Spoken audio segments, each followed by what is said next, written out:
guilty, is Toastmaster Bonnie Patterson. Hey. We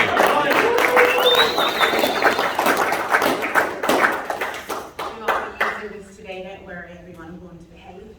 Okay, so the word of the day, grandeur. I just want to take a moment and say that Charles is the embodiment of that word. I always love the way that he dresses. He always impresses us with his sense of style. So when you give a speech, make sure that you are dressed up a little bit. I learned that the hard way when someone came up to me and was like, oh, you may want to spice it up a little bit. You right?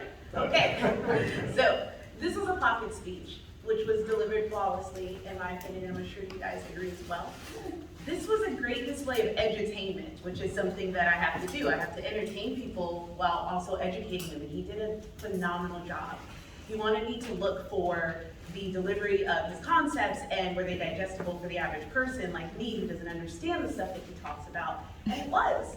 It was animated from the very beginning when you came up and you used your hand gestures that communicated the severity of the topic, like we were all pulled in right away.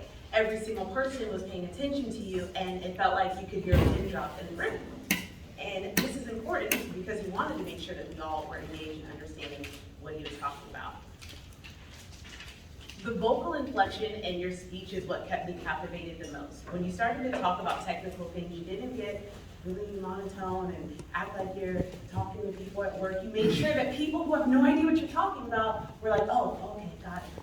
He had amazing wordplay and verbiage. I loved the depth and breadth and the relatable phrases like playing the blame game and calling people chunks and, oh, hallelujah, that was good. If we got lost, we woke up from that. And whatever happened over here with you and Alex, I don't know, there's a little laughing, but you regained composure so quickly. I only hope I can do that one day.